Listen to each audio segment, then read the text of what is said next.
और किसी को कुछ प्रॉब्लम तो नहीं हुआ होगा, कुछ चश्मे गायब हो गए होंगे और वापस भी मिल गए होंगे।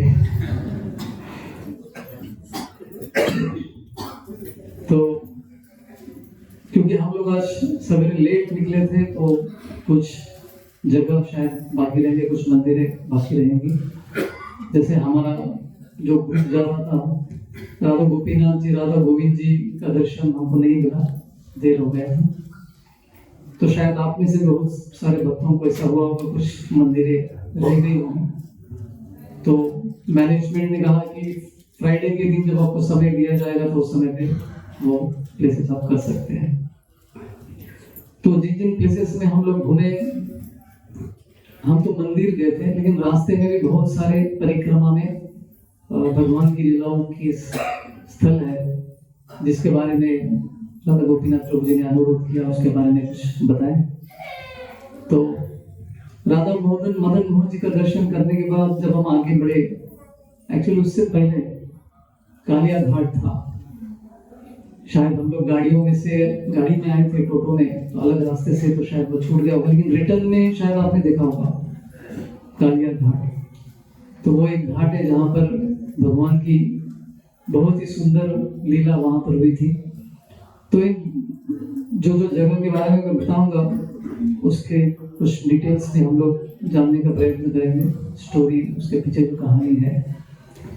तो मुझे बताया गया कि यहाँ पे बहुत सारे नए लोग भी हैं, करीब 125 लोग नए भक्त हैं जो अभी जुड़े हैं भक्ति से। तो उनको नजर में रखते हुए कुछ कहानियां हम लोग थोड़ा डिटेल्स में भी देखेंगे। तो कालिया दमन का वो स्थल है जहाँ पे कालिया घाट का जगह है। वहाँ पे एक पेड़ है, अगर आपने देखा होगा तो पुराना पेड़ है, कदम का पेड़ है। तो भगवान उसके ऊपर चढ़े थे, उस पेड़ पर, और उसमें से छलांग मारे थे उन्होंने यमुना में। तो कालिया की कहानी आती है। कालिया एक सर्प थे, 1000 फन वाला सर्प था, वो बहुत ही भयंकर। तो गरुड़ जी, आप जानते हैं, गरुड़ जी सांपों का शिकार करते हैं। तो सभी सांप के, जो भी जाति के जितने भी सांप थे, सभी भयभीत थे गरुड़ जी की वजह से। तो कालिया, उसको पता चला कि गरुड़ जो है यमुना में नहीं आ सकते, यमुना नदी में वो उनको निषिद्ध है, क्योंकि उनको श्राप मिला था शौगरी मुनि द्वारा, वो यमुना में नहीं आ सकते थे। तो कालिया को पता चला, तो सेफ्टी के लिए उसने क्या किया, यमुना में अपना कैंप बना लिया, अड्डा जिसे हम कहते हैं मूवी के लैंग्वेज में, अड्डा वहां पे बना लिया और वहां पे रहने लगा। तो वहां पे उसको कोई डिस्टर्बेंस नहीं हो रहा था, लेकिन वो खुद ही इतना एनवियस, इतना आसुरिक प्रवृत्ति का था, मन में बहुत द्वेष की भावना थी दूसरे जीवों के प्रति। सर्प का नेचुरली ये स्वभाव होता है, बिना कोई कारण के द्वेष करते हैं, बिना कोई कारण के लोगों को डसते भी है।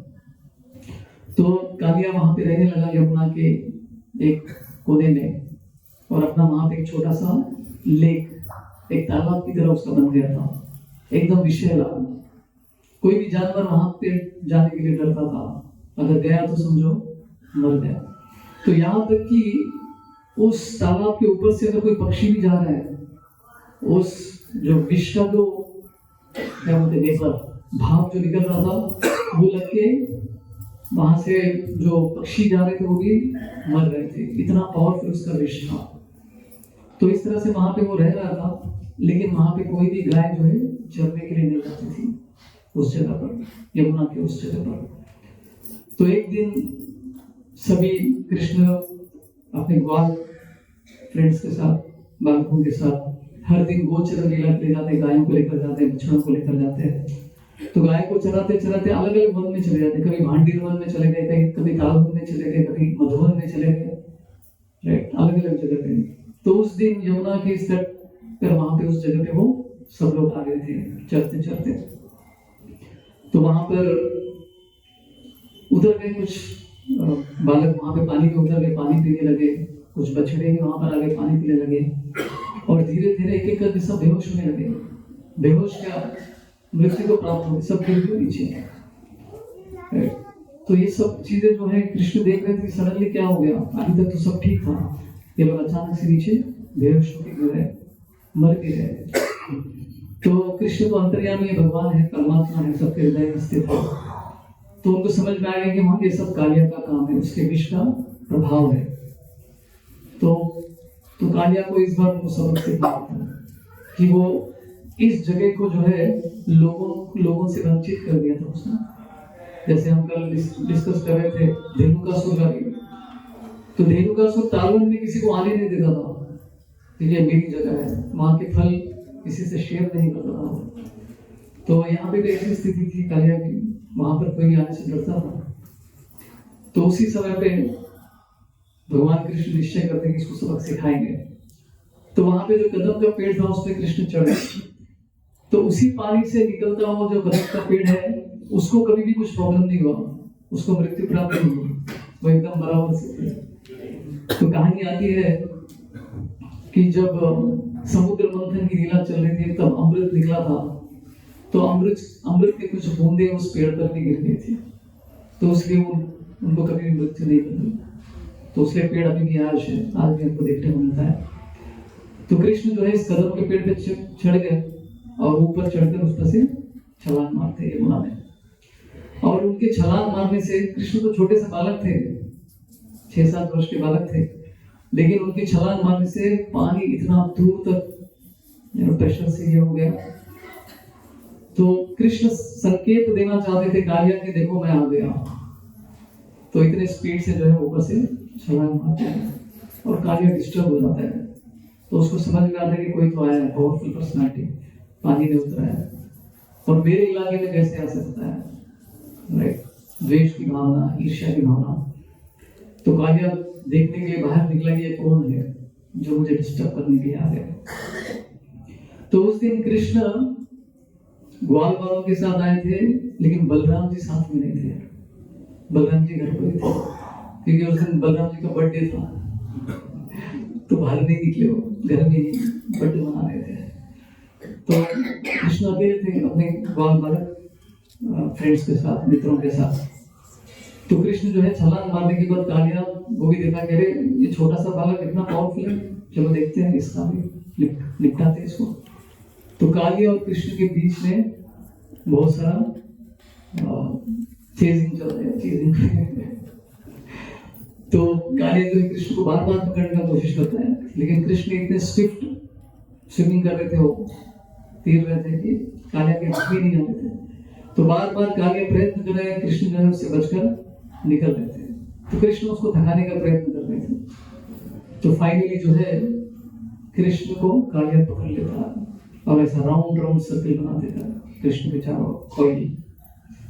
तो उसी समय पे यशोदा नंद महाराज को खबर मिलती है कि देखो कृष्ण संकट में है, कालिया के साथ उसका युद्ध चल रहा है, संकट में है। तो यशोदा और नंद महाराज के जैसे जीवन ही चला गया है। दोनों एकदम डर गए और उनका डर और भी ज्यादा बढ़ गया क्योंकि साथ में बलराम जी नहीं है। तो जब भी बलराम जी कृष्ण के साथ होते तो यशोदा माई को थोड़ा सांत्वना मिलता कि चलो बलराम है उनकी रक्षा करने के लिए, लेकिन उस दिन तो बलराम जी भी नहीं गए, तो बहुत डर गए। तो सब ब्रजवासी नंद महाराज यशोदा महारानी के साथ सबको कालिया घाट की ओर निकल पड़े देखने के लिए कृष्ण कैसे है। तो कृष्ण और कालिया के बीच में युद्ध चल रहा है, राइट? और अंत में कृष्ण क्या करते हैं, कालिया के फन के ऊपर खड़े हो जाते हैं जंप करके और डांस करने लगते हैं, राइट? तो भगवान शिव जी को नटराज कहते हैं, बहुत अच्छे से डांस करते हैं। लेकिन यहाँ पे कृष्ण ऐसे फ्लोर पे डांस कर रहे हैं जो कि चिकनाहट था, मतलब सांप को टच करते तो कैसा लगता है, चिकना चिकना होता है, स्लिपर ही रहता है उसका शरीर।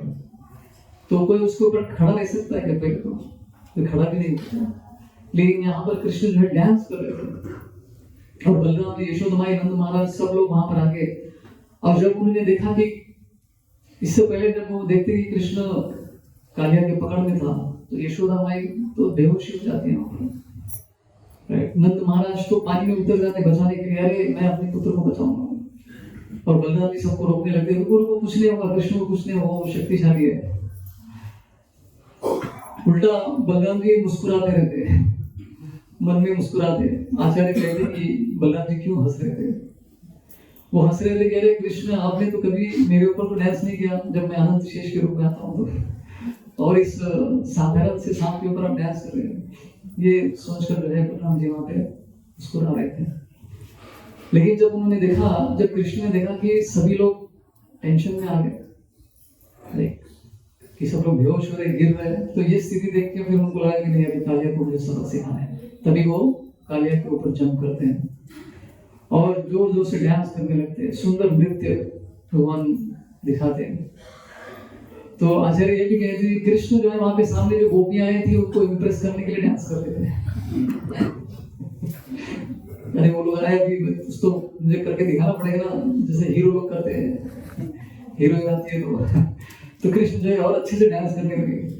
देवी देवता भी देखने लगे कि अरे ऐसा डांस, अद्भुत डांस तो हमने देखा नहीं आज तक। तो बांसुरी हाथ में लेकर जो है कृष्ण डांस करने लगे। और कृष्ण का डांस साधारण नहीं था, उनका एक एक पैर जब कालिया के फन के ऊपर गिरा था तो ऐसे मानो कि उनके ऊपर वज्र गिर रहा था और उसके मुंह से जो है खून निकल रहा कालिया के मुंह से। तो कृष्ण एक फन से दूसरे फन, दूसरे से तीसरे फन, ऐसे सभी फन पे जो है बार बार डांस करते हुए प्रेशर से अपने पैरों पर रख रहे थे और कालिया जो है उल्टी कर रहे थे, खून के उल्टी। तो कालिया तो पहले समझ रहा था कि ये तो साधारण बालक, इससे तो मैं निपट लूंगा, लेकिन बाद में उसको समझ में आता है कि बाप रे ये तो बड़े शक्तिशाली है। तो फिर कालिया धीरे धीरे समझ में आता है कि मेरे बस की बात नहीं है। तो पहले तो खून की उल्टी कर, उसके शरीर में जितना विष था पहले सब वो निकल जाता है, फिर खून भी निकल जाता है, तो एकदम उसका एनर्जी लेवल जो है एकदम डाउन हो जाता है, पूरा शरीर का एनर्जी पूरा डाउन हो जाता है, तो हार मान लेता है जाके। तो उसी समय पे नाग पत्नी वहां पे आती, जो पत्नियां थी कालिया की, बहुत सारी पत्नियां, वो सब कृष्ण के भक्त थे। वो आके कृष्ण से प्रार्थना करते, कृष्ण अब इसको छोड़ दो, आपने काफी इसको सजा दी है, अब इसको छोड़ दीजिए, कृपा कर दीजिए। और वो कालिया के इस भाग्य के बारे में कालिया को बताते, तुम कितने भाग्यवान हो, कृष्ण के चरण के लिए सारी दुनिया तरसती है, ऐसे कृष्ण के चरण तुम्हारे सर पे गिर गए, ये तुम्हारा भाग्य नहीं तो और क्या है। तो इस तरह से कालिया के भाग्य को देखकर नाग पत्नी बहुत प्रसन्न हो जाती है। तो इस तरह से कालिया उस सबक सिखाते हैं, भगवान कृष्ण मारते नहीं है, केवल उसको सबक सिखाते थे कि किसके साथ उन्होंने पंगा किया। ब्रजवासियों को अगर कोई तकलीफ देता है तो कृष्ण को सहन नहीं होता है, राइट। जैसे इंद्र ने भी ब्रजवासियों को मारने का प्रयत्न किया तो कृष्ण को सहन नहीं हुआ। ब्रह्मा जी भी कृष्ण के मित्रों को उन्होंने चुराने का प्रयत्न किया, चुरा लिया भी, तो कृष्ण ये सहन नहीं कर पाते। अपने भक्तों में कुछ अगर लेश मात्र भी घमंड है तो उसको निकाल देते। लेकिन यहाँ पे तो कालिया तो भक्त भी नहीं था कृष्ण, उसकी पत्नियां भक्त थे। तो किसी न किसी तरह से भगवान के भक्तों से हमारा कुछ कनेक्शन है तो भगवान को बचा लेते, राइट। तो क्योंकि वो लोग नाग पत्नियां जो कि भगवान कृष्ण की भक्त थे, उनके पति होने की वजह से उनको रक्षा प्रदान, भगवान ने उनको मारा नहीं है।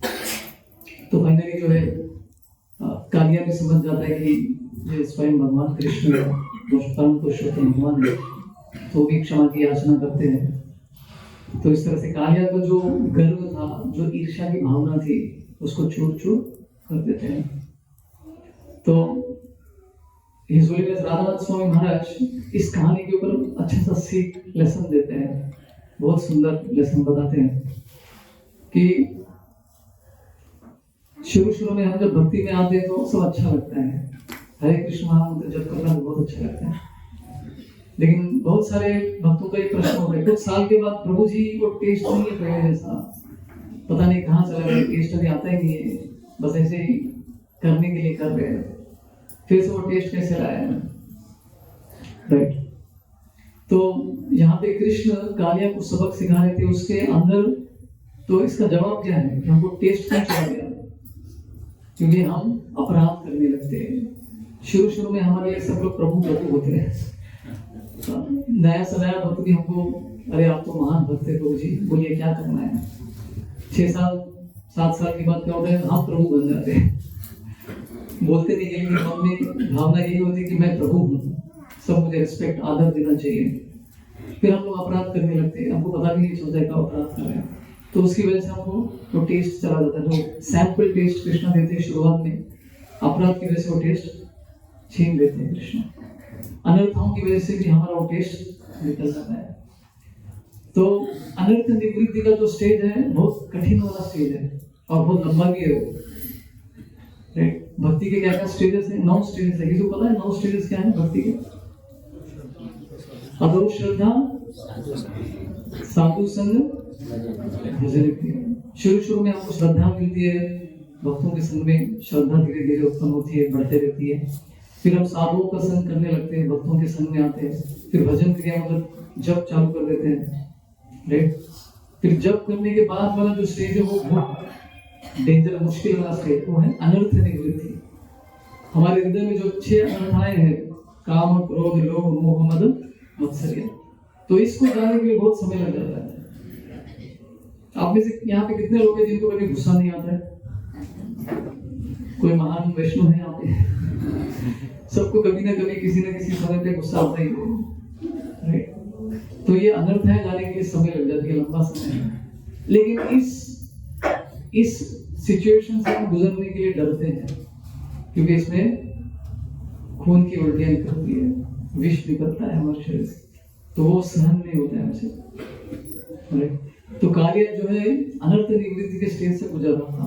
जब कृष्ण उसके शरीर पर डांस कर रहे थे तो उसका सब विषय, जहरीला विषय सब निकाल रहे थे बाहर, शुद्धिकरण हो रही थी उसकी। तो कभी कभी शुद्धिकरण से हम लोग डर जाते हैं। कृष्णा हमको भगवत ध्यान गाना है, लेकिन इतना जल्दी भी नहीं पड़ा, थोड़ा और टाइम पास कर लेते हैं, इतना जल्दी भी प्यूरिफाई मत करो। तो कार्य जो है इस स्टेज से गुजरा, किसी भी कारण से, जो भी है वो लड़ाई करने की चेष्टा से कृष्ण से लड़ रहा था कि वो इस फेज से गुजर रहा था, गुजर गया। उसके बाद उसकी पत्नियों की कृपा से जो है भगवान कृष्ण उसकी कृपा की। भगवान कृष्ण के चरण सर पे कदम गिरना मतलब बहुत बड़ी बात है। तो इस तरह से वो कालिया को माफ कर देते हैं और कहते हैं कि यहाँ पर मत रहो, यहाँ से निकल जाओ, समुद्र की ओर चले जाओ। तो कालिया बोलती है अगर समुद्र में आपका गरुड़ आ गया तो क्या होगा, फिर से हमको तकलीफ देगा। तो कृष्ण कहते हैं कि नो, डरने की कोई बात नहीं। जब भी गरुड़ जी आपके सर पर मेरे चरण के चिन्ह देखेंगे तो आपको कुछ नहीं करेंगे। तो ये आश्वासन देकर जो है उनको वहां से जाने के लिए कहते हैं। तो प्रभुपाद जी भी कहते हैं कि कृष्ण गरुड़ पे सवार भी करते हैं कभी कभी।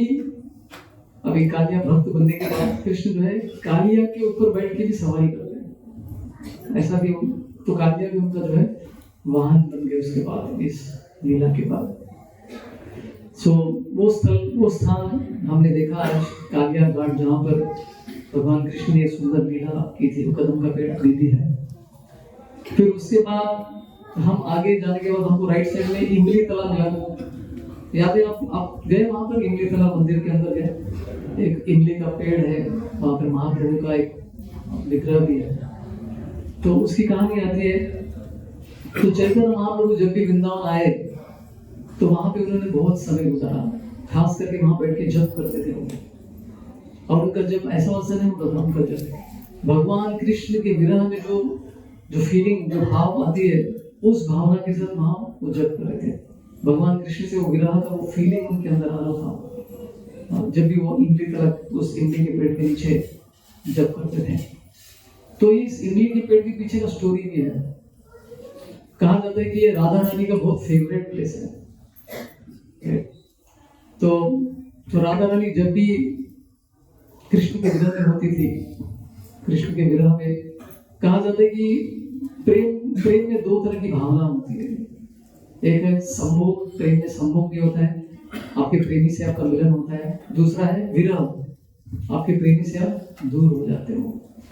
सो राधा रानी कृष्ण के विरह में जो है उस पेड़ के नीचे जाती थी और कृष्ण के निरंतर नाम के जप करते रहती थी। और इतना कृष्ण का नाम जप करती थी उस पेड़ के नीचे बैठ कर के उनके शरीर का रंग कृष्ण के शरीर के रंग की तरह हो जाता है, शाम रंग की हो जाती है। श्यामा, उसके राधा रानी का एक नाम है श्यामा। तो उनका शरीर का रंग तो गोल्डन है, स्वर्ग रंग का उनका शरीर है, लेकिन उसमें विरह की भावना में जब वो जप करे थी कृष्ण के नाम, तो उनका शरीर का रंग श्याम रंग हो गया था। तो ये राधा रानी का फेवरेट प्लेस है, तो वहां पे जाके वो बैठते थे। तो एक बार रासलीला के दौरान श्रीमती राधा रानी कभी भी मान लीला नहीं जाती है, रूठ जाती है, रूठ जाती है, तो फिर कृष्ण मनाने के लिए पीछे पीछे आ जाते हैं। तो राधा रानी रूठ कर रासस्थली से रूठ कर जो है वो निकल नहीं पा, और कृष्ण को पता नहीं कहाँ चले गए। तो कृष्ण भी उनको ढूंढने के लिए निकल गए, पीछे पीछे ढूंढने गए, तो पता ही नहीं चला वो कहाँ गई। फिर उनको याद आया कि राधा रानी का फेवरेट प्लेस है इमली तालाब, चलो वहां जाकर देखते हैं। तो कृष्ण भी उस जगह पे आते हैं, तो वहां देखते वहां तो राधा रानी है ही नहीं। तो वो भी विरह की भावना में आ जाते हैं, राधा रानी को याद करके विरह की भावना की वजह से वहां पे वो राधा रानी के नाम जप करने लगते हैं। जैसे वृंदावन में सब लोग राधे राधे बोलते रहते हैं, तो कृष्ण भी राधे राधे बोलने लगे। क्या बोलने लगे? राधे राधे। थोड़ा जोर से बोलिए, राधे राधे। राधा रानी को सुनाई होना चाहिए। तो कृष्ण राधे राधे करके उनके नाम का जप करने लगे, और जप करते करते क्या हो गया, कृष्ण का रंग श्याम से सुनहरा रंग हो गया, उनका भी कलर चेंज हो गया, राधा रानी के कलर के हो गए। तो उसी समय पे राधा रानी वहां पर आती है, उनको पता चला कि कृष्ण यहाँ पे मेरे विरह में बैठे हैं। तो राधा रानी भी वहां पहुंच जाती है गोपियों के साथ, और वो देखती कि कृष्ण का कलर चेंज हो गया, स्वर्ण रंग के हो गए, तो मेरी तरह हो गए। तो मुस्कुराते हुए पूछती कृष्ण इसका क्या राज है, बताइए, ऐसा रूप आपने क्यों धारण किया? तो कहती कि देखो तुम्हारे विरह में तुम्हारे नाम जप कर करके मेरा ऐसा शरीर का रंग हो गया। और वो ये भी बोलते कि आगे जाके कलयुग में मैं चैतन्य महाप्रभु के रूप में आने वाला हूँ, और स्वर्ण रंग तुम्हारे रूप का जो रंग है उस रंग में मैं आने वाला हूँ, और तुम्हारे भाव के साथ मैं यहाँ पर आया हूँ। तो राधा महाभाव, ये राधा रानी का महाभाव जो कृष्ण के प्रति है, वो कृष्ण ने भी दर्शाया इस इमली तला के नीचे। तो ये भी एक कहानी आती है इमली तला की। और एक कहानी है कि नित्यानंद प्रभु जब घर से निकल गए थे अलग अलग जगह पे, नित्यानंद प्रभु जानते हैं आप लोग को? नित्यानंद प्रभु कौन है? बलराम जी के रूप है। सो नित्यानंद प्रभु चैतन्य महाप्रभु से उम्र में काफी बड़े हैं, उनका जन्म बहुत पहले हुआ था। तो वो तीर्थ यात्रा में घूमने के लिए निकल गए थे, तो अलग अलग जगह पे घूम घूमते वो वृंदावन आए थे। तो जब वो वृंदावन आए थे तो इसी जगह पर इमली तरह, इसलिए उसके बगल में आपने देखा नित्यानंद वट स्थान कहा जाता है, इसका नाम नित्यानंद वट है, क्योंकि वहां पे बहुत साल जो है नित्यानंद वहां पे रुके थे। और एक दिन अचानक से आकाशवाणी होती है कि तुम्हारे छोटे भाई कृष्ण का जन्म हो चुका है, ऐसा करके आकाशवाणी होती है। तो इसका मतलब चैतन्य महाप्रभु जी का जन्म हो गया। तो जैसे ही आकाशवाणी सुनते नित्यानंद प्रभु वो खुशी के मारे जो है हर्षोल्लास में हो जाते हैं, और वहां से वो नवद्वीप की ओर निकल जाते हैं महाप्रभु से मिलने के लिए। तो ये कुछ कहानियां हैं इस वजह से इमली तला।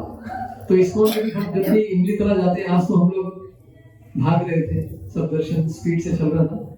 जब भी आगे कभी फ्यूचर में आएंगे तो इमली तला के यहाँ पे बैठ के हमको कुछ देर जब करना चाहिए, इस फोन के वक्त पे बैठ के जब भी करते हैं। तो ये कहानी आती है इमली तला की। और आगे जाने के बाद हम लोग एक जगह पे राइट टर्न लिए। तो राइट टर्न लेने से पहले क्या आया था, राइट साइड में किसी को याद है जहाँ पे हमने राइट टर्न लिया था? श्रृंगार वट, वहां से हमने राइट। अभी मुझे लगता है कि कुछ लोग दूसरे डायरेक्शन से भी आए शायद, तो हम लोग इस तरह से जा रहे थे, राइट साइड में श्रृंगार वट करके जगह आती है। तो ये वो जगह है जहाँ पर कृष्ण श्रीमती राधा रानी को डेकोरेशन करते हैं, उनका श्रृंगार करते हैं। कृष्ण के बाल, राधा रानी के बाल भी बनाते हैं। तो एक बार वहां पर वो आए और श्रीमती राधा रानी के बाल बनाने लगे, बालों में फूल लगाने लगे, उनको अलग अलग ऑर्नामेंट्स पहनाने लगे, उनका श्रृंगार करने लगे। तो उस समय राधा रानी जो है आईने में अपने आप को देख रही थी, कैसे श्रृंगार कर रहे कृष्ण कर रहे, और साथ में जो है वो कृष्ण को भी देखती है, कृष्ण के सुंदर मुख को भी देखती है, और वो प्रसन्न हो जाती है।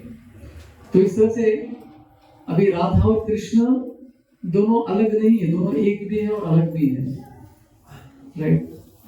अपनी एंजॉयमेंट को बढ़ाने के लिए जो है कृष्ण राधा रानी में भी एक्सपांड होते हैं, राइट। और चैतन्य महाप्रभु इन दोनों का कॉम्बिनेशन है, राधा कृष्ण नायन्य, श्री कृष्ण चैतन्य राधा कृष्ण नायन्य। तो इस तरह से कृष्ण जो है राधा रानी का श्रृंगार करते हैं। और यहाँ पर और एक भी जो लीला होती है, जो ग्वाल बाल है कृष्ण के फ्रेंड्स है, वो भी कृष्ण को कभी कभी यहाँ पे उनका श्रृंगार करते, कृष्ण का भी श्रृंगार करते उनके फ्रेंड्स इसी जगह पर, जिसे हम श्रृंगार भट्ट कहते हैं। तो ये जगह हमने देखी है। तो आज सवेरे जो हम लोग डिस्कस किए थे अलग अलग मंदिरों के बारे में, उसमें भी समय कम होने की वजह से हम लोग थोड़ा स्पीड से हम लोग गए थे। उसमें से एक चीज मुझे बताना था कि आप में से कितने लोग राधा गोकुलानंद मंदिर गए थे?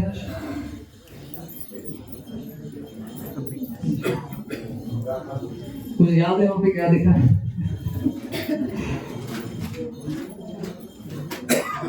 सिंपल सा आंसर है, राधा गोकुलानंद को देखा।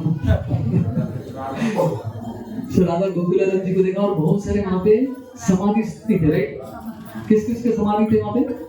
नरोत्तम दास ठाकुर, श्री विश्वनाथ चक्रवर्ती ठाकुर, लोकनाथ गोस्वामी हो गया, नरोत्तम दास ठाकुर, गंगा नारायण जी, 4 प्रमुख आचार्यों के वहां पे, और भी बहुत सारे थे। तो लोकनाथ स्वामी जी ने स्थापित किया था राधा गोकुलानंद मंदिर। तो लेकिन राधा गोकुलानंद किसके इष्ट थे? वो थे विश्वनाथ चक्रवर्ती ठाकुर जी के। तो चैतन्य महाप्रभु परम गुरु, फिर उनके शिष्य थे षड गोस्वामी, फिर उनके शिष्यों में से है ये तीनों महान, नरोत्तम दास ठाकुर, श्यामानंद पंडित और श्रीनिवास आचार्य। और उनके बाद के लाइन में आते हैं हमारे विश्वनाथ चक्रवर्ती ठाकुर, राइट। तो विश्वनाथ चक्रवर्ती ठाकुर के साथ हमारा स्पेशल रिलेशन है, क्योंकि विश्वनाथ चक्रवर्ती ठाकुर को रसिकाचार्य कहते हैं और हम रसिकाचार्य दास हैं। तो क्योंकि उनकी जो श्रीमद् भागवतम के ऊपर जो कमेंट्री है, टिप्पणी है, काफी रसिक है, एकदम स्पेशल रसा के साथ वो समझाते श्रीमद् भागवतम को, इसलिए उनका टाइटल है ये रसिकाचार्य विश्वनाथ चक्रवर्ती ठाकुर। तो उनके बारे में थोड़ा सा बताऊंगा। सो विश्वनाथ चक्रवर्ती ठाकुर उड़ीसा में उनका जन्म हुआ 1500 AD में, एक ब्राह्मण परिवार में उनका जन्म हुआ था। सो जन्म से बचपन से ही वो बड़े स्कॉलर थे, संस्कृत में, शास्त्र में निपुण थे वो, तो काफी निपुणता थी। फिर बाद में उनकी शादी की गई, बिल्कुल इंटरेस्ट नहीं था उनको शादी में, लेकिन किसी तरह से उनकी शादी की गई थी। कभी कभी बोलते हैं ना, अरे सुधर नहीं रहा है, इसकी शादी करो। तो ये हमेशा भगवान कृष्ण का नाम जप करते रहते थे, क्या हो गया इसको पता नहीं। मेरी माँ भी कहती है, अरे तुम शुरू में इस्कॉन में जाते थे, सोचा कि बस ऐसे मंदिर जाके आए, लेकिन तुम उधर से हो गए। तो पहले पता होता तो उसको रोक लेती थी मैं, अभी भी वो डायलॉग मारती है मेरी माँ, काफी देर हो गया लेकिन अभी। तो इस तरह से जो है बिल्कुल इंटरेस्ट नहीं था उनको विवाह में, लेकिन विवाह कर दिया, लेकिन उसके बाद भी जो वृंदावन में जाके रहने लगे, वहां पे भगवान कृष्ण के नाम जपने लगे रहे। तो उनके गुरु थे, गुरु का नाम था कुछ चक्रवर्ती, नाम मुझे याद नहीं आ रहा। तो उनके गुरु देखते कि इनके घर वाले आके उनके गुरु को परेशान करते, अरे आप शिष्य जो है शादी किया लेकिन वैवाहिक जीवन तो जी नहीं रहा है, पत्नी के साथ तो रहता ही नहीं, आप कुछ कहते क्यों नहीं? कभी कभी हमारे ब्रह्मचर्य के माता पिता महाराज से जाके मिलते थे, अरे इसको बताइए घर आ जाओ। ऐसे ही बहुत सारे स्टोरीज है। तो महाराज बोलते थे, हमने कहा उसको पकड़ के रखा, वो चाहे तो जा सकते। तो इनके गुरु ने भी यही कहा, अरे हमने थोड़ी पकड़ के रखा है इसको, ठीक है तुम जाओ भाई। तो उस समय विश्वनाथ चक्रवर्ती ठाकुर जो है, ठीक है, गुरु जी बोल रहे थे कि वो घर चले आते पत्नी के साथ। तो उस रात जो पत्नी के साथ बैठे रहते हैं, तो रात भर क्या करते हैं, भागवत चर्चा करते हैं और जप करने लगते हैं। तो माता पिता को समझ में आता है कि ये तो हाथ से गया, इसका कुछ नहीं कर सकते। तो वो भी विरक्त हो जाते कि मेरा पुत्र तो अभी भगवान ने लीन हो गया, उनकी भक्ति में लीन हो गया। तो इस तरह से गुरु जी बहुत खुश हो जाते हैं अपने इस शिष्य के वैराग्य को देखकर, तो वापस वो अपने गुरु के आश्रम में चले जाते हैं। तो गुरु जी उनको एक सेवा देते हैं। क्या सेवा देते हैं? भागवतम का कॉपी करने के लिए। तो पहले जमाने में प्रिंटिंग प्रेस तो नहीं था, तो एक कुछ कॉपी बनाने के लिए पूरा लिखना पड़ता था। तो पूरा कॉपी भागवतम का बनाने के लिए ये सेवा उनको दिया गया था। तो इतना मग्न हो जाते थे भागवतम लिखने में, दिन रात किसी चीज का उनको भूख प्यास किसी चीज का उनको ये नहीं रहता था, सुध नहीं रहती थी, बस वो एकदम मगन रहते थे और रिलीज करते थे भागवतम को, लिखते लिखते पढ़ते सब कुछ समझ कर। कभी कभी तो एक्सटेटिक सिम्टम्स भी वो दिखाने लगे। तो एक बार वो भागवतम लिख रहे थे, पढ़ रहे थे, तो उस समय पे इतनी गर्मी थी, सूर्य एकदम सर पे चमक रहा था।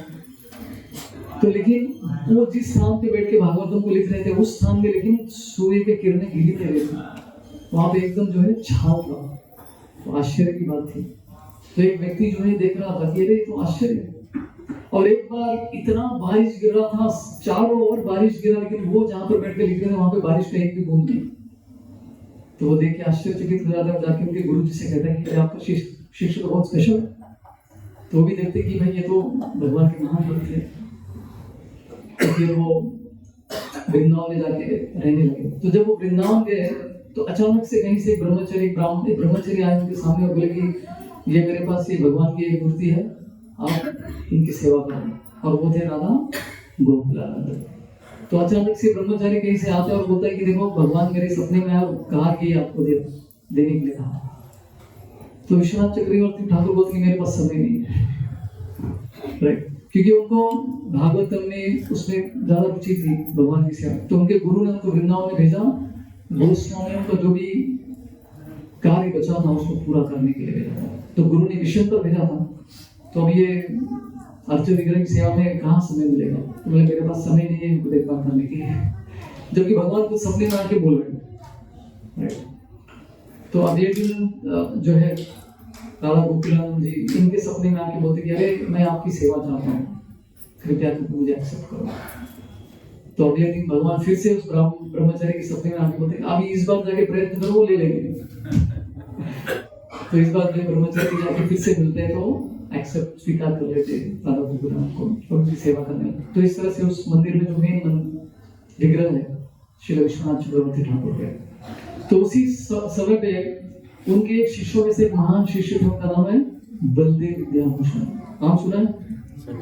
श्री प्रभुपाद जी भगवत गीता लेते हैं तो श्री प्रभुपाद जी की भगवत गीता में उन्हीं का नाम होता है। सो प्रभुपाद की भगवत गीता जो है बलदेव विद्याभूषण के कमेंट्री पर आधारित है, राइट।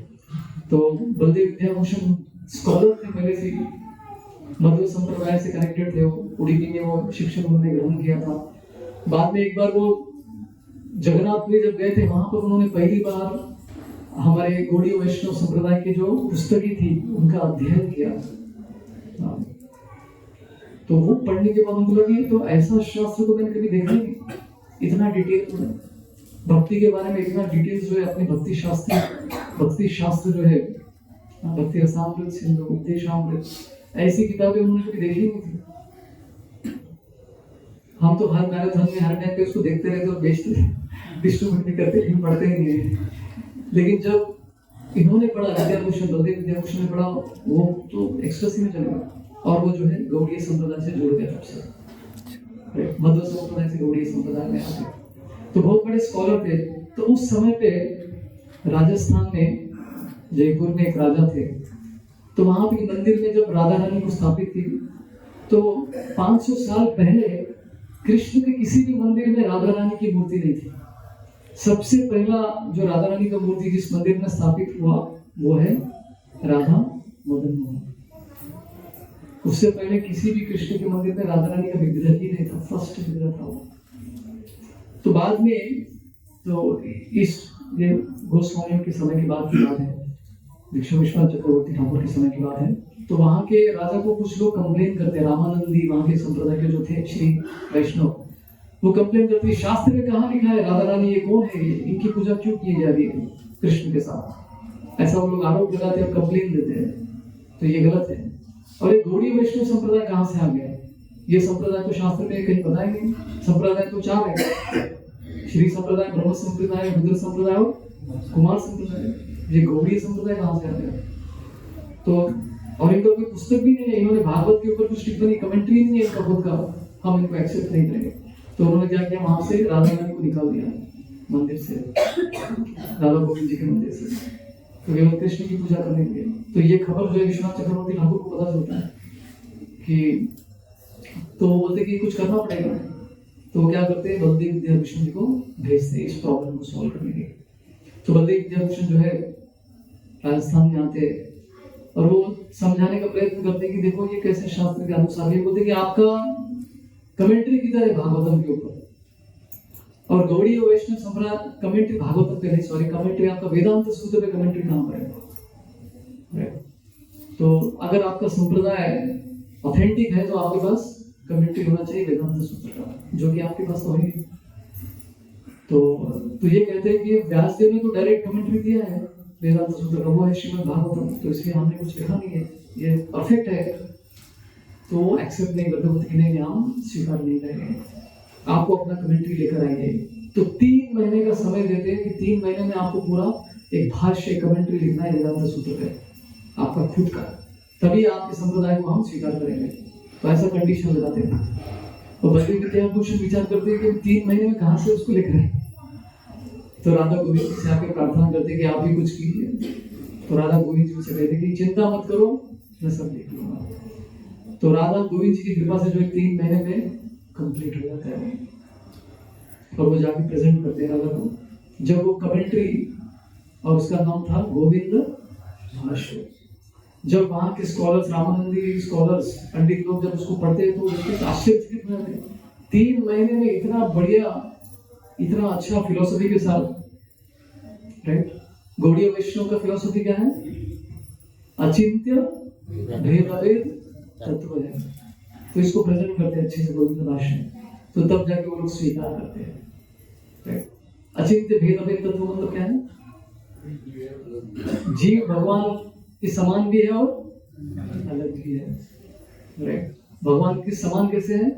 क्योंकि जीव और भगवान का क्वालिटी जो है वो एक जैसा है, सच्चिदानंद है। लेकिन क्वांटिटी में, शक्ति में जो है हम छोटे हैं, अणु है। भगवान जो है विभु है, विशाल है, ग्रेट है। तो ये उदाहरण देते हैं लोग, जैसे समुद्र, जगन्नाथपुरी में हमने देखा है और फिर समुद्र है वहां पर। तो समुद्र का एक बूंद अगर पानी निकालेंगे तो कैसा होगा? खारा होगा। लेकिन एक बकेट भर निकालेंगे तो भी खारा ही होगा, और पूरा समुद्र का पानी भी खारा ही होगा। तो गुण में दोनों जो है खारा है, लेकिन एक बूंद जो है थोड़ा छोटा सा है, तो क्वांटिटी थोड़ा है, लेकिन समुद्र में जो पानी है ढेर सारा है। तो इसलिए उसी तरह से हम भगवान के समान भी है और अलग भी है। तो ये परफेक्ट जो तत्व है, फिलोसफी है, तो हमारे गौड़ी वैष्णव में आता है। तो ये प्रेजेंट जब करते हैं बलदेव विद्याभूषण, तो तब जो है अपने संप्रदाय को स्वीकृति मिलती है, एक्सेप्ट किया जाता है उसको।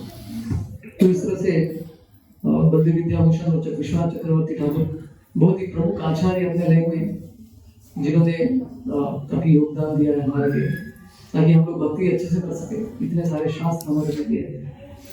जैसे मैं कल उदाहरण दे रहा था, कल या जो भी फलस, प्लेट में आपको फलस का फल दिया है और एकदम शहद डाल के बस खाना है उसको, तो इस तरह से आपको सब दिया गया है। तो उसके बाद हम लोग आगे गए, तो वहां पे आगे निशा के पीछे जब आ रहे थे हम लोग, शायद आपको लेफ्ट साइड में दिखा होगा चीर घाट करके, भगवान कृष्ण जो है वस्त्र चुराते हैं गोपियों का। तो एक बार रासलीला होने के बाद कृष्ण गोपियों के साथ आकर वहां पर स्नान करते हैं उस घाट में, जहाँ पे चीर घाट है। तो कृष्ण को कुछ मजाक करने के लिए उनके मन में विचार आया, कुछ मजाक करते, फन करते। तो उन्होंने क्या किया, धीरे से पानी से निकल गए, बाहर आ गए, और बाहर आकर उन्होंने क्या किया, सभी गोपियों के जो वस्त्र थे उसको पेड़ पर लगा दिया, चुरा लिया उसको। और सभी गोपियां चिंता करने लगी कि हम लोग बाहर कैसे आएंगे। तो कृष्ण नहीं, आपको बाहर आना पड़ेगा, कपड़ा लेना है तो बाहर आना पड़ेगा। अभी आप जैसे कुछ नए लोग आए होंगे, विचार करेंगे कृष्ण ने ऐसी लीलाएं क्यों की है। तो कृष्ण जो है अपने भक्तों का जो सरेंडर है कितना है वो कभी कभी टेस्ट करते हैं, अपने लेवल के अनुसार वो टेस्ट करते हैं। तो गोपियों का सरेंडर इतना हाई था, गोपी जो है कृष्ण के सामने आ गई, टॉप मोस्ट सरेंडर, राइट। तो मन ही मन कृष्ण को अपना पति मान रही थी।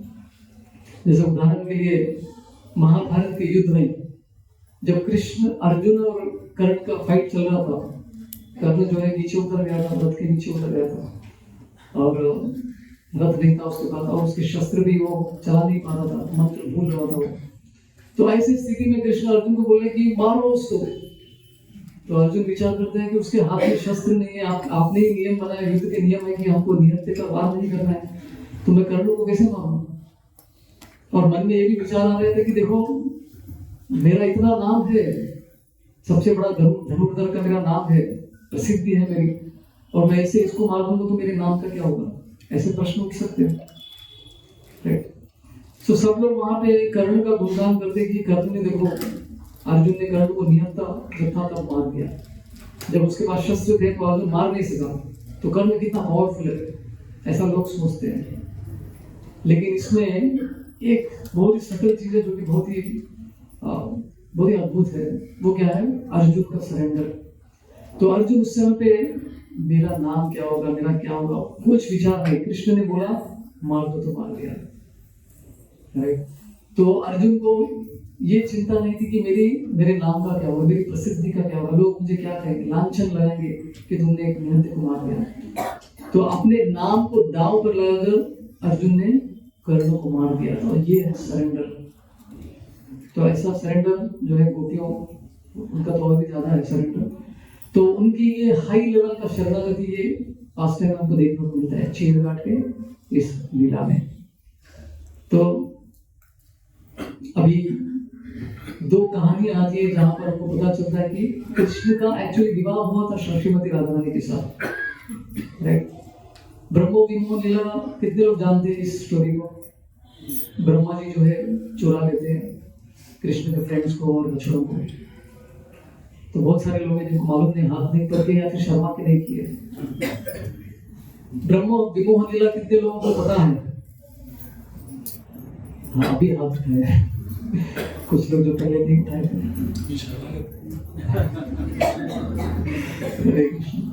तो ब्रह्मा जी जो है उनको पता चलता है कि कृष्ण ने एक बड़े से सर्प आघासुर की को वध कर दिया।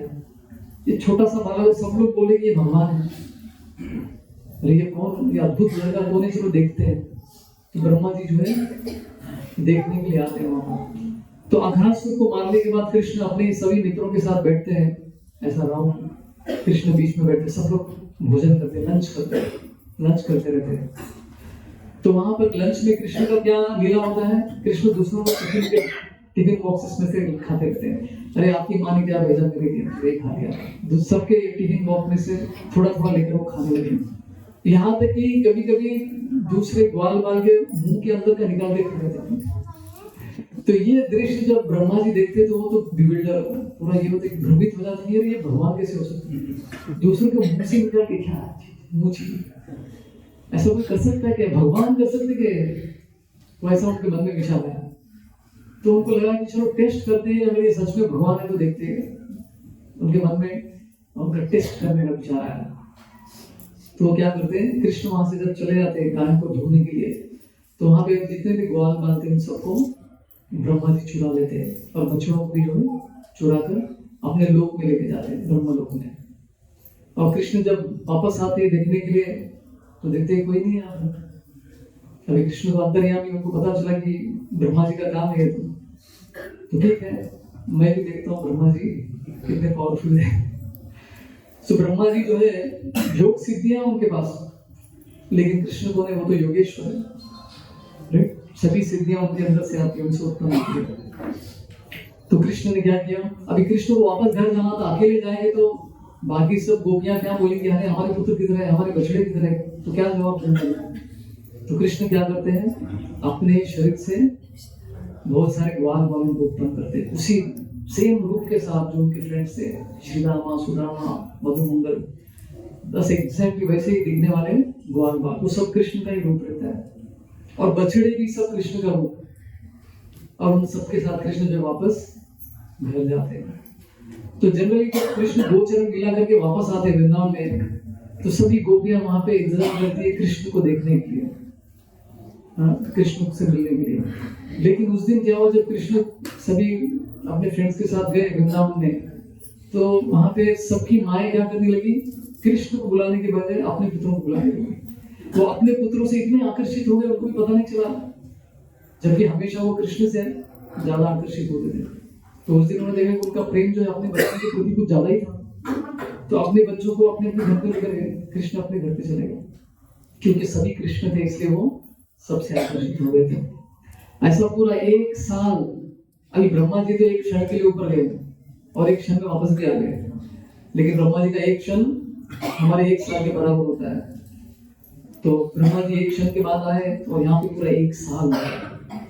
तो इस 1 साल के दौरान बलराम जी एक बार देखते कि अरे ये क्या चल रहा है वृंदावन में, सभी माता पिता अपने बच्चों को के साथ कृष्ण से अधिक प्रेम कर रहे हैं, ये कुछ तो अद्भुत चल रहा है।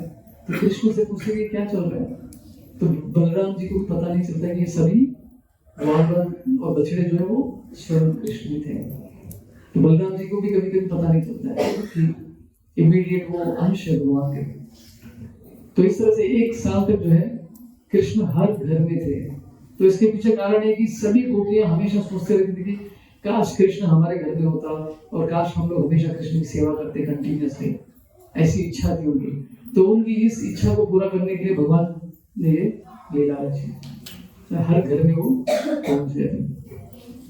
सो एक क्षण के बाद ब्रह्मा जी वहां पर आए और देखा कि रे, तो उसी 1 साल के दौरान पौर्णमासी जो योग माया का स्वरूप है, वो क्या करती है, जितने भी ग्वाल बाल थे वृंदावन में सबकी शादी करवा देती है। मतलब क्या है, सभी कृष्ण ही थे जिनकी शादियां गोपियों के साथ हो गई थी। तो जितने भी गोपियां थी वृंदावन में, उनकी सबकी शादी किससे हो गई थी, कृष्ण के साथ, इसे 1 साल के दौरान में, राइट। और उसमें राधा रानी भी थी। तो इस तरह से राधा रानी के साथ कृष्ण का विवाह हो चुका था। और एक जगह है भांडीर वन करके एक वन है, 12 वनों में से एक वन आता है। तो वहां पर एक बार किसी काम के लिए नंद महाराज छोटे से कृष्ण, बालक कृष्ण को वहां पर लेकर जाते हैं भांडीर वन में। तो भांडीर वन में जब जाते हैं तो अचानक से, दिन के समय में जाते हैं, सूरज था, अचानक से सब जो है बादल से छा जाता है आसमान में, पूरा कहीं से सडनली बादल आ जाते हैं, घने बादल। तो पूरा जो दिन था एकदम रात में कन्वर्ट हो जाता है, घना अंधेरा रात हो जाता है सडनली, और जोर जोर से आवाजें, बिजली गरजती रहती है, आवाजें आती रहती है। तो कृष्ण डर जाते हैं, रोने लगते हैं। भगवान भी जो है क्या एक्टिंग करते हैं तो कृष्ण एक्चुअली एक्टिंग नहीं करते, वो लीला में डूब जाते हैं। जैसे ड्रामा के एक्टर्स रहते हैं, वो कुछ समय के लिए एक्टिंग करते हैं, बाद में कुछ एक्टर ऐसे रहते हैं जो कैरेक्टर में घुस जाते हैं, भूल जाते हैं कि मैं कुछ और हूं करके। तो ये कृष्ण जो है योग माया शक्ति के प्रभाव से, लीला शक्ति के प्रभाव से वो लीला में इतने डूब जाते हैं कि कभी कभी वो पूरा ऐसा लगता है कि कृष्ण एक्टिंग कर रहे हैं। छोटे बालक कृष्ण डर गए और रो रहे, जिनसे यमराज डरते हैं, वो कृष्ण जो है बादल के गरजने से डरते हैं। तो नंद महाराज को चुप करने का प्रयत्न कर रहे, कुछ नहीं हो रहा था। तो सडनली सामने उन्होंने देखा कि एक इतना उजाला हो गया, इतना तेज आने लगा सामने से, मानो कि करोड़ों करोड़ों सूर्य एक साथ आएंगे तो कितना उसका तेज होता है, ऐसा तेज जो उनके सामने प्रकट हो गया।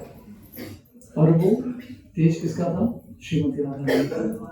तो तरुण अवस्था में थी श्रीमती राधा रानी, वहां पे आती है। तो नंद महाराज उनको प्रणाम करते हैं, राधा रानी को बोलते कि मुझे गर्भ मुनि ने बताया कि कृष्ण और आप दोनों इटरनल ये है, तो मुझे पता है। देखो कृष्ण रो रहा है, आप संभालो इसको, चुप कराओ। तो छोटे से कृष्ण को जो है नंद महाराज बड़ी राधा रानी के हाथ में दे देते हैं। तो राधा रानी कृष्ण को उठा के लेके जाती है, छोटे से कृष्ण। अरे सो भांडीर वन में भांडीर वट करके वट वृक्ष है, तो वट वृक्ष के नीचे कृष्ण को लेके जाती है। और वहां पे राधा रानी की अद्भुत सुंदरता का वर्णन भी किया गया है। तो वो देखकर आश्चर्यचकित हुए कि इतनी सुंदर स्त्री श्रीमती राधा रानी वो सिद्धि फिर प्रणाम करते हैं। फिर राधा रानी कृष्ण को लेकर उस वट के नीचे आती है और कृष्ण सडनली जो है अपने ओरिजिनल फॉर्म में आ जाते हैं और वो दोनों वहां पे बैठे रहते हैं, राधा और कृष्ण। उसी समय पे वहां पे ब्रह्मा जी आते हैं और अनेक देवी देवता भी वहां पर इकट्ठा हो जाते हैं और वो कहते हैं कि आज आप दोनों की शादी करवानी है आपको। तो ये लीगल मैरिज है राधा और कृष्ण का भांडीर वन में, भांडीर वट और वट वृक्ष के नीचे होता है। तो सामूहिक तरीके से एकदम प्रॉपर वैदिक मंत्रास चैंट करके ब्रह्मा जी स्वयं मंत्र जप कर रहे हैं और राधा और कृष्ण का विवाह करते हैं उस स्थान पर।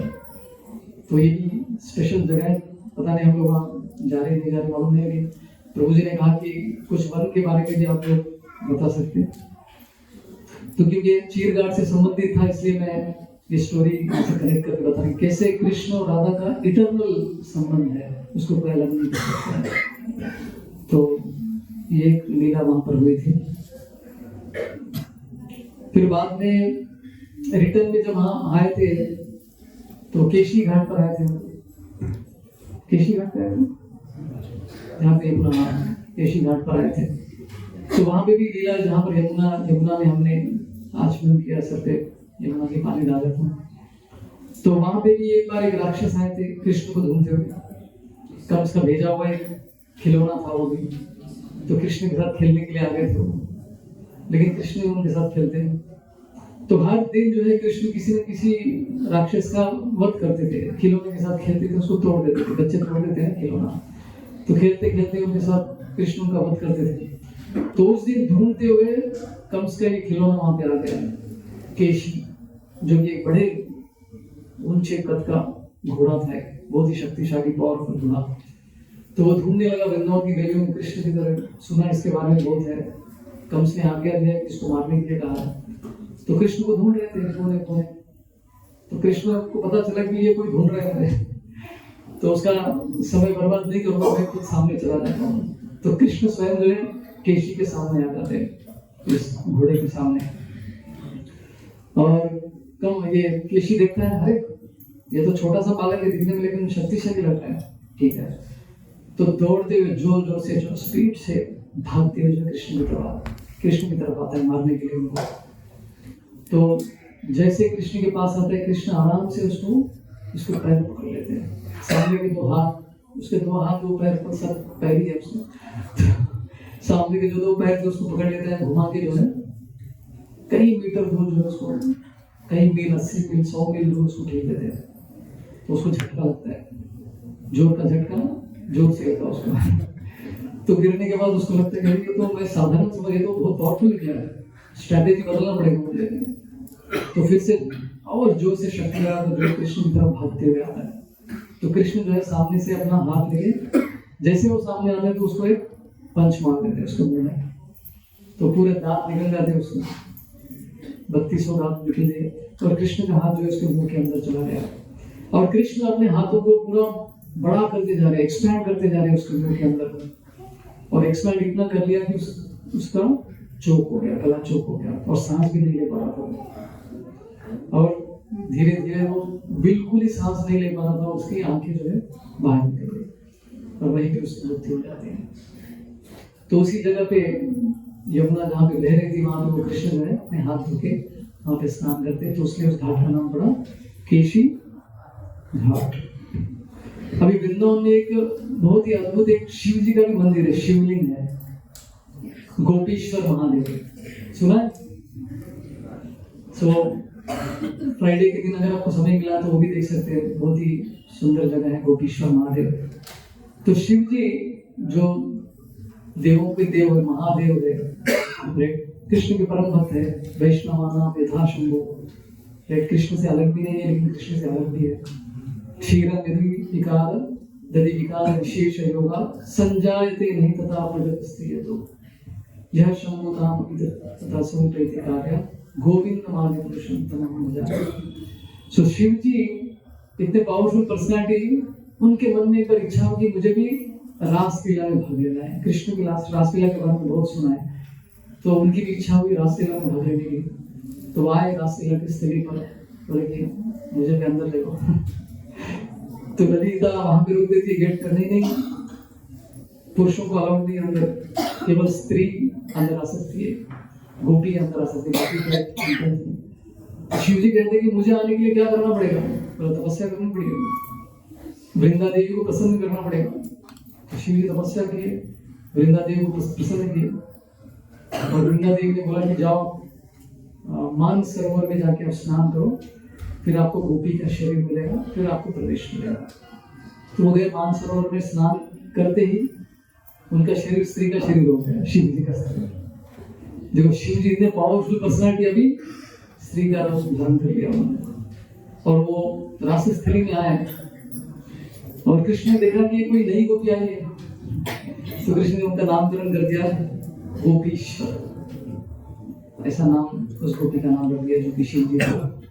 तो उनको एक स्पेशल सेवा दिया कृष्ण ने कि आपको ये रास, जो रास मंडल है जहाँ पे रास लीला होती है, उसको गार्ड करना है, उसको सिक्योरिटी इंचार्ज बनना है आपको। तो मिला जी को क्या सेवा?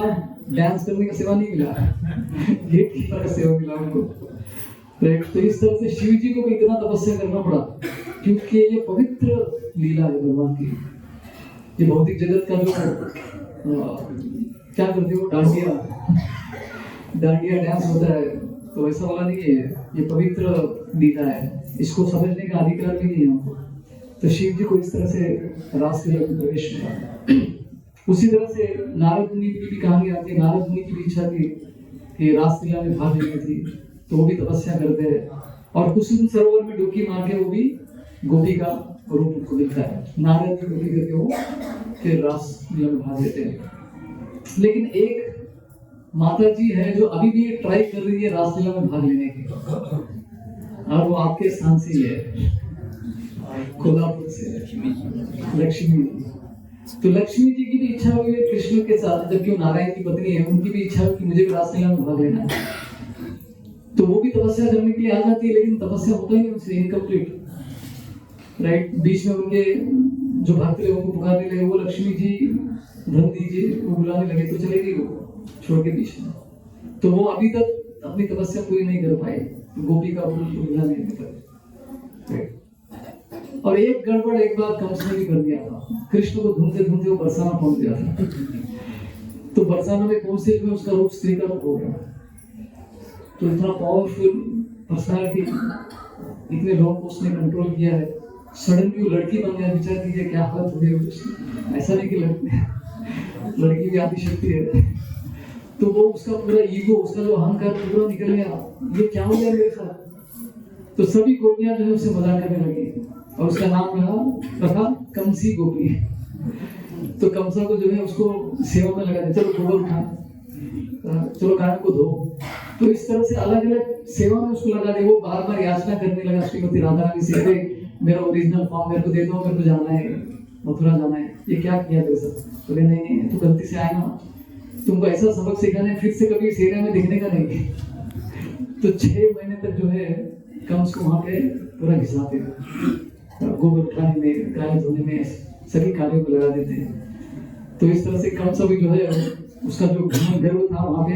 तो राधा रानी के प्लेस में किसी को इतनी आसानी से प्रवेश नहीं मिलता है, राइट। वो रानी है वृंदावन की। तो कंस को 6 महीने के बाद उनको छुटकारा मिला, तो वापस मथुरा चले गए थे, राइट।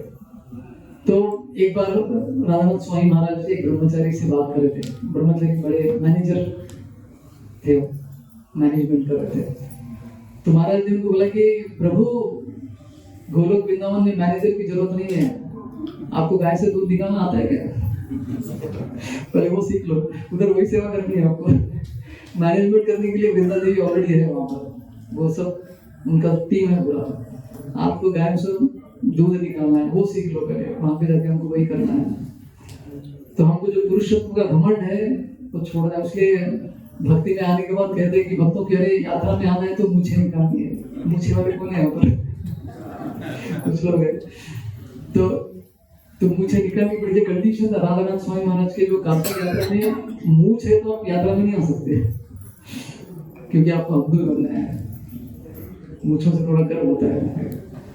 तो इस तरह से तो ये कुछ कहानी है गोपीश्वर महादेव से संबंधित। हो सके तो वहां पे स्पेशल डेज में शायद या इवनिंग टाइम पे जो है महादेव जो महालिंग लिंग है उनका शिवलिंग है उसको गोपी का रूप देते हैं, स्त्री का पूरा चेहरा ऐसे करके, तो वो भी देखने को मिलेगा गोपीश्वर महादेव, तो वो भी एक प्लेस है। फिर हम उस टाइम को है तो ब्रह्मकुंड करके भी एक जगह है,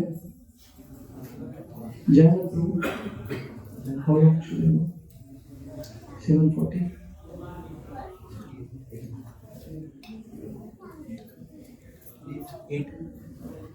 तो ब्रह्मकुंड नामक जगह वहां पर वृंदावन में जगह है। तो कहा जाता है कि जब ब्रह्मा जी ने वो अपराध हुआ उनसे, कृष्ण के मित्रों को उन्होंने चुराया, बच्चों को भी वहां से चुराया था, तो उसके बाद वो काफी पश्चाताप करने लगे कि ये मैंने क्या किया, क्या गलती कर दी मैंने, भगवान की परीक्षा की। तो उस लीला के बाद कृष्ण थोड़े से नाराज थे ब्रह्मा जी से, जबकि इंद्र ने भी जो है ब्रजवासियों को मारने का प्रयत्न किया था, राइट, गोवर्धन के समय पे सबको मारने का प्रयत्न किया था, लेकिन वहां पे उस लीला के बाद कृष्ण बड़े आसानी से इंद्र को क्षमा कर देते, जबकि उसने मारने का प्रयत्न किया। और यहाँ पे ब्रह्मा जी ने केवल चुराया था, लेकिन ब्रह्मा जी से थोड़े नाराज थे कृष्ण, तो ब्रह्मा जी बहुत पश्चाताप करने लगे। तो आचार्य हमारे कारण देते हैं कि इंद्र ने मारने का प्रयत्न किया, लेकिन उस मारने के प्रयत्न में उसने कृष्ण और ब्रजवासी को मिला दिया, 7 दिन तक सब लोग एक साथ थे। लेकिन ब्रह्म विमोहन लीला में क्या हुआ, ब्रह्मा जी ने कृष्ण अपने फ्रेंड्स के साथ उन दोनों को अलग कर दिया। तो वो कृष्ण के मन में ज्यादा बड़ा अपराध था, भक्तों से दूर कर दिया था उसने, तो पश्चाताप करने लगे और उस जगह बैठ के रोने लगे। तो उनके अश्रुओं से वो कुंड बना, तो वो है ब्रह्म कुंड। तो हम में से बहुत सारे लोग शायद राधा गोविंद मंदिर नहीं गए थे ना, यहाँ पे कोई है जो गए थे राधा गोविंद मंदिर, जो शायद दूसरे साइड से आपने स्टार्ट किया होगा। तो राधा गोविंद मंदिर में वृंदे देवी का भी एक मूर्ति है, वृंदा देवी की मूर्ति है। तो ये मूर्ति ब्रह्म कुंड में ही मिला गया था। ये श्री रूप गोस्वामी के सपने में स्वयं वृंदे देवी आती है और कहती है कि देखो मैं यहाँ पर ब्रह्म कुंड में हूँ, मुझे निकालो और मेरी पूजा करो, सेवा करो। तो रूप गोस्वामी वहां से ढूंढ कर निकालते हैं वृंदे देवी उस मूर्ति को। तो एक्चुअल मूर्ति तो शायद यहाँ पर नहीं है, किसी दूसरे स्थान में है। तो ये ब्रह्मकुंड नामक एक जगह यहाँ पर वृंदावन में है। फिर बाद में खदीर वन करके भी एक वन है, जहाँ पर कृष्ण ने एक लीला रची थी, एक राक्षस का वध किया था। उस राक्षस का नाम था बकासुर। बकासुर का स्टोरी आपने सुना होगा। तो जैसे मैंने कहा कि कृष्ण अपने ग्वाल बाल मित्रों के साथ अलग अलग जगह पे गोचर लीला करते थे, कभी इस वन गए, कभी उस वन चले गए। तो एक दिन वो खदीर वन भी चले गए गायों को लेकर वहां पे चराने के लिए। तो वहां पर वो लोग बैठे थे, तो कृष्ण का भेजा हुआ और एक खिलौना वहां पे आ गया था, बकासुर। तो बकासुर जो है एक क्रेन के रूप में, बका ही बोलते हैं मराठी मध्ये, काय म्हणतात बका, ठीक है बगुला बोलते, हिंदी में बगुला बोलते हैं, बगुला भूत करके बताते हैं। तो बगुले के रूप में, बड़े से विशाल बगुले के रूप में। तो ये इतना पावरफुल था ये बगुला, देवी देवता भी डरते थे इनसे। तो वो बगुला जो है वहां पर बकासुर वहां पर आ गया था, कृष्ण को मारने के लिए आया। और अचानक से आता है वो, सडनली कृष्ण नीचे थे और उड़ते हुए आता है, कृष्ण को उठा के लेके आता है उन्होंने और अपने मुंह के अंदर डाल देता है कृष्ण। और जैसे ये सीन वहां के सब फ्रेंड्स उसको देखते, वो डर के मारे खाए रे करके पुकारते हैं। क्यों? क्योंकि बकासुर ने कृष्ण को खा लिया, मुंह में डाल लिया। तो खायरा करके भी नाम है, खदीर वन का एक नाम अभी खायरा करके नाम है। तो इस बात पर उसका नाम ऐसा पड़ा, खाए रे करके वो चिल्लाते हैं, बकासुर ने कृष्ण को खा लिया करके। तो कृष्ण जो उनके मुंह में चले गए और कृष्ण अपने शरीर से इतना ऊर्जा निकाल रहे थे, इतना हीट निकाल रहे थे, वो सहन नहीं कर पाए बकासुर, और जो है मुंह में से निकाल देते हैं कृष्ण को तकलीफ से बचने के लिए। तो कृष्ण जो है नीचे आ जाते हैं और बार बार कृष्ण को उसके चोंच, तो चोंच से जो बार बार कृष्ण को मारने का प्रयत्न करते, तो कृष्ण इधर से उधर से जंप करके जो है अपने आप को बचाते हैं। और बाद में फाइनली वो क्या करते हैं, उसके उस चोंच को पकड़ के दोनों टुकड़े में उसको तोड़ देते हैं। राइट, जैसे घास का तिनका होता है, एक छोटा सा बालक घास का तिनका को दोनों इस तरह से तोड़ देता है, आसानी से तोड़ देता है। तो कृष्ण भी जो है बकासुर के उसके चोंच को पकड़ के उसको दो टुकड़े में ही कर देता है। तो इस तरह से उसको मृत्यु प्राप्त हो जाती है। तो उसके शरीर, उसका जो आत्मा है कृष्ण के शरीर में लीन हो जाता है, उसको मुक्ति प्रदान होती है। राइट, सो बकासुर, अघासुर और पूतना, ये तीनों एक ही फैमिली के भाई बहन हैं। राइट, तो भगवान ने इन तीनों को मुक्ति प्रदान की। अघासुर भी जो है उनको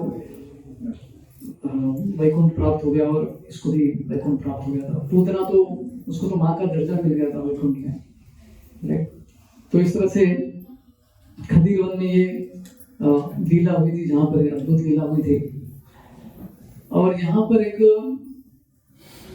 एक लास्ट स्टोरी में बताऊंगा, इसमें कुछ सीखने के लिए भी है। लाला बाबू का एक मंदिर है, अभी बहुत सारे लोग विजिट नहीं करते, लेकिन ये स्टोरी अद्भुत है, इसमें कुछ सीखने को मिलता है, इसलिए मैं ये स्टोरी कहता हूँ। सो लाला बाबू करके एक बहुत बड़े जमींदार थे, बहुत सारा जमीन मालिक थे वो।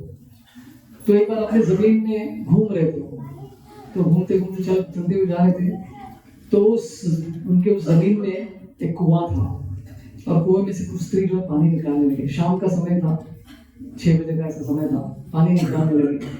तो दूर से एक लड़की जो है भागते वहां पे आ रही, चिल्लाती हुई आ रही, अरे रात हो गई, ये समय गुजर रहा है, सूर्य अस्त हो रहा है, ऐसा करके चिल्लाती हुई आती है। सूर्य डूब रहा है, समय जा रहा है। तो संकेत दे रही थी कि अभी हमको देर हुई, हमको अभी अंधेरा होने वाला है, हमको घर वापस जाना है। जैसे चिल्लाते हुए एक लड़की वहां पे आती है। तो जमींदार के कान में ये शब्द पड़ते हैं, लाला बाबू के कान में ये शब्द पड़ते हैं, वो सुनता है कि, तो लेकिन वो सुनकर उसका मतलब वो अलग तरीके से लेता है। ये शब्द सुनने के बाद वो विचार करते कि समय गुजर रहा है, सूर्य डूब रहा है, तो वो क्या समझते हैं कि मेरा भी समय जा रहा है और मैं यहाँ पे क्या कर रहा हूँ, भगवान का चिंतन भी नहीं कर रहा हूँ, मैं ऐसे समय बिता रहा हूँ जमींदारी के इस कार्य में। तो तुरंत उसी समय को क्या करते हैं, सब कुछ त्याग कर वृंदावन चले जाते हैं। तो हमने भी बहुत सारे लेक्चर सुने, लेकिन वो लेक्चर कहाँ पहुंचा मालूम नहीं।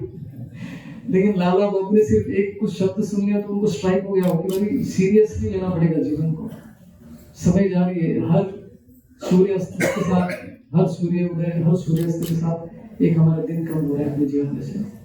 हर साल लोग बर्थडे मनाते हैं, बर्थडे मनाने की बात थोड़ी है, 1 साल कम हो गया आपका जीवन का, हम उसको मनाते हैं।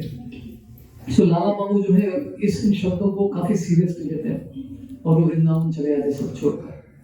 तो वृंदावन जाने के बाद सिंपल सा जीवन जीते, साधु का जीवन जीते, मधुकरी करके सब घरों में जो है भिक्षा मांगते हुए अपना जीवन निर्वाह करते हैं। तो एक बार एक गुरु जी से मिलते हैं और कहते हैं कि मैं आपसे मुझे दीक्षा नहीं है।